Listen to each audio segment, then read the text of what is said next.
¿Cómo estar en un proceso de pérdida de grasa o definición sin pasar hambre? Eso es lo que vamos a hablar en el video de hoy. Yo soy Paula Suárez, bienvenido a mi canal y vamos al ruedo. Bien, lo primero que tenemos que tener claro es el contexto en el que estamos. Estar en un proceso de definición, de pérdida de grasa, requiere que estemos cumpliendo con un déficit calórico. ¿Y qué es un déficit calórico? Comer menos calorías de las que nuestro cuerpo necesita para mantener su estado actual. Entonces, si no tienes claro que estás cumpliendo eso, devuélvete a estos videillos en mi canal donde ya te he explicado cómo calcular tus requerimientos. Ahora, si ya está claro para ti que lo estás cumpliendo, tienes que saber, y esto va un poco paradójico como inicio el video o el título del video, y es que en un proceso de definición es normal sentir sensación de hambre, sobre todo conforme avanza el proceso. Ya vamos en una etapa avanzada, porque el mismo proceso te lo está diciendo y también es de sentido común. Le estás dando menos de lo que él demanda para tener suficiente energía. Entonces, empezando por ahí, ya puede que tengas esa sensación de hambre. Tuviste una mala noche, estás durmiendo mal, también picos de estrés. Ese tipo de cosas pueden estimular el apetito. Entonces, ¿qué es lo importante aquí? Establecer una fuerza a nivel mental primero, estarse enfocado en que tu proceso está bien estructurado y está bien planteado y balanceado para que con él puedas establecer estrategias y hacerlo más llevadero, sostenible, y puedas culminarlo con éxito. Entonces, a eso vamos. Ahora, te voy a dejar 5 estrategias que debes tener en cuenta en estos procesos para evitar controlar esa sensación y pasarlo mejor. La quinta es, yo creo que de las que más insisto, entonces quédate hasta el final, que mejor dicho, comenzamos. Te presento mi nevera y lo primero es basar tu alimentación en comida real, o al menos el 90%, sobre todo en este proceso. Si te fijas aquí, lo que más tengo es comidita de verdad. ¿A qué le llamamos comida de verdad? Alimentos naturales. Son alimentos más saciantes que requieren más masticación. Hay menos estimulación a nivel del sistema de recompensa y se digieren mucho más lento. Eso no quita que si lo necesitas a nivel psicológico, darte un gustito de vez en cuando, pues lo hagas, pero manteniendo esa proporción. Mejor dicho, te reto a hacer la prueba, que intentes cumplir tus requerimientos con alimentos procesados, ultraprocesados, y luego intentes hacerlo con alimentos naturales y verás la gran diferencia, sobre todo en el estímulo del apetito. Segundo, consumir suficiente proteína. Muchas veces la distribución de las calorías no está bien hecha. No solo basta con cumplir calorías y ya está para perder grasa y mejorar tu composición corporal. Se requiere que tengamos una correcta distribución de macronutrientes, y en especial la proteína, que es el más saciante y que por supuesto minimiza la pérdida de nuestra masa muscular. Entonces, esos rangos de pérdida de grasa lo tienes en el video de macronutrientes para que revises bien cómo calcularlo y si realmente estás consumiendo la suficiente. Tercero, sé estratégico con la forma en que organizas tus requerimientos. ¿Y a qué voy con esto? Que puedes llevar una dieta lineal donde todos los días comes de tu requerimiento lo mismo, o una alimentación cíclica, que es lo mismo que se llega a conocer como ciclado de calorías, ciclado de carbohidratos. Entonces, en una alimentación lineal, y aquí te lo voy a dejar en pantalla, lo que haces prácticamente es que si tu requerimiento para definir son 2000 calorías, entonces de lunes a domingo comes todos los días 2000 calorías, que al final de la semana tienes tu sumatoria de 14000 calorías. Ahora, suponiendo una dieta cíclica en donde se juega con las calorías y sobre todo provenientes de los carbohidratos,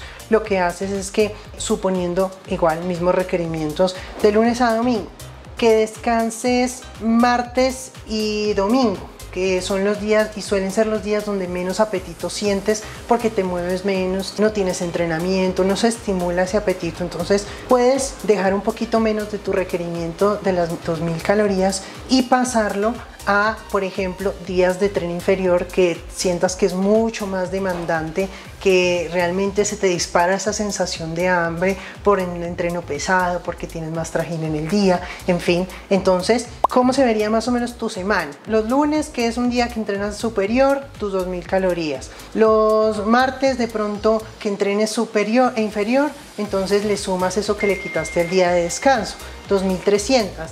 1700 los días de descanso, y así para que al final la sumatoria dé igual tus 14000 calorías semanales. Esto se lo sugiero más a personas que de pronto tienen también esa sensación de hambre de forma cíclica, lineal, para alguien que de pronto es más de apetito como yo, de caminero todos los días, independientemente si descanse, entrene superior, inferior.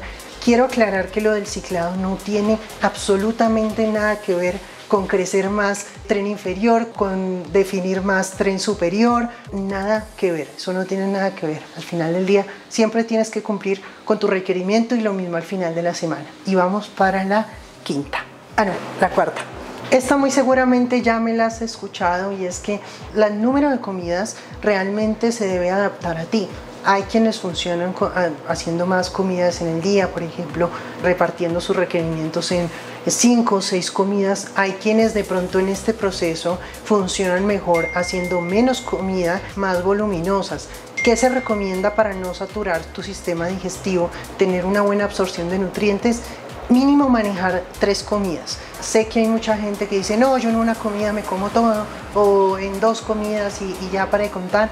Una cosa es meterse todas las calorías y cumplir con el requerimiento y creer que todo está súper, pero si queremos hilar más fino, si queremos también tener nuestro sistema digestivo saludable, optimizar esa absorción de nutrientes, al menos 3 para darles espacio al cuerpo, que no se sature de toda esa comida y toda esa información y esos nutrientes que le metemos de un solo atacazo. Y esta quinta, que es de las que yo más insisto en mis historias, si me sigues en Instagram, que es la densidad calórica. La densidad calórica básicamente te está diciendo qué tan concentrado a nivel calórico está un alimento.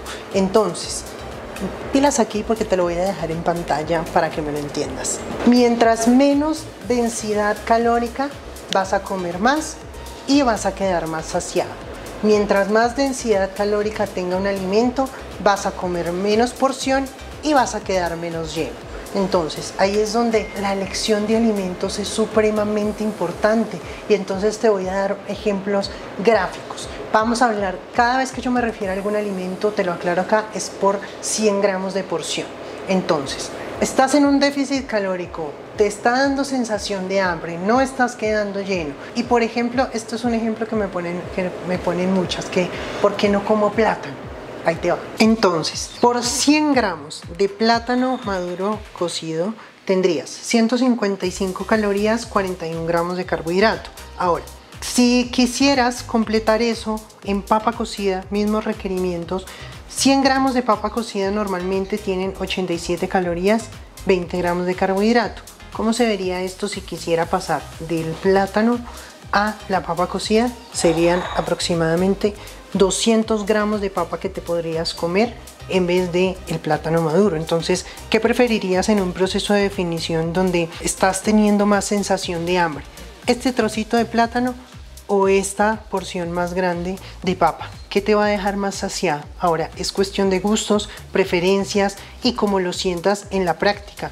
Si a ti te deja saciado esto, pues vete por el plátano. Pero si definitivamente te encanta, lo adoras, pero definitivamente no te calma el hambre, pues dale la oportunidad a otra opción. Bien, vamos con otro ejemplo que también escuchas decir: cualquier alimento se puede comer en cualquier proceso siempre y cuando se ajuste a los macros y a las calorías. Pero ahí viene donde necesitamos en ciertos momentos elecciones más estratégicas. Por ejemplo, un bagel, un pan, que este bagel en específico tiene aproximadamente 280 calorías por 100 gramos de porción, 62 gramos de carbo. Ahora, si yo quisiera reemplazar ese bagel, que realmente es una porción pequeña que no me va a dejar muy saciado, por otro alimento, le doy la oportunidad, por ejemplo, a la papa. Entonces, me podría comer alrededor de 300 gramos de papa. Por ejemplo, que no me gusta la papa, que quiero darle la oportunidad entonces al arroz, te podrías comer 220 gramos de arroz en reemplazo a esto. Entonces, ya cuando estás en un proceso de definición avanzado, que empiezas a sentir hambre, ¿cuál va a ser mejor estrategia? Comerte un pan que de pronto no te va a saciar, es un carbo que se va a digerir mucho más rápido, o alimentos que de pronto tengan más contenido en fibra, como por ejemplo la papa, que puede ser mucho más saciante, más voluminosa, o un alimento natural, digamos, que no tiene ningún proceso, como el arroz. Ya va en qué sea para ti más estratégico. Bien, este mismo ejercicio lo puedes hacer con cualquier grupo de alimentos, fuentes de grasa, por ejemplo, también es muy útil. ¿Qué vas a preferir? Una cucharadita, por ejemplo, de aceite de oliva o un buen trozo de aguacate con el que complementar mejor tus comidas y hacerlas más palatables. Siempre piensa eso, ¿qué va a ser más palatable? ¿Qué te va a hacer de pronto hacer ese gesto de masticar más que envía señales a nuestro cerebro de saciedad? Tipo de carbo, un carbo complejo que de pronto contenga más fibra va a ser mucho más estratégico. Otro ejemplo clarísimo de esto son los vegetales, y de hecho te he dejado un montón de reels con ejemplos en mi perfil, tanto para pérdida de grasa como para aumento de masa muscular, y es que los vegetales suelen ser muy bajos en calorías por un gran volumen que va a aportar saciedad. Son altísimos en fibra, son altísimos en agua. Entonces, nada más hablando de la espinaca, por 100 gramos de espinaca, que es un montón cuando lo vas a pesar en tu gramera, solamente tienes 32 calorías. Ahora, una salvedad, una aclaración para que no te me vayas a confundir cuando hagas este tipo de comparaciones y te des cuenta que de pronto te da de más 20 calorías o te faltarían 15 calorías, porque pues hay que ajustar calorías y macros, ¿no? Si ajustas uno puede que se desajuste otro. 20 calorías, 30 calorías es una baba, no es nada de que afanarte, y casi siempre esa va a ser como el desfaz que va a haber entre una equivalencia y otra. Entonces no te enredes con eso. ¿Cuál es la idea de esto? Que seas estratégico al elegir. No se trata de satanizar alimentos, sino cuando alguien te habla de por qué no se come un alimento en específico en cierto punto del proceso, no es porque esté prohibido, no es porque esté satanizado ni nada de eso, sino por el hecho de que puede ser más estratégico para esa persona, por encima de gusto, de preferencia, poder hacer sostenible más ese proceso con otro alimento. No siendo más, déjame tu comentario, tu like, que eso apoya mi trabajo. Cuéntame si es útil, si es claro, y nos vemos una próxima.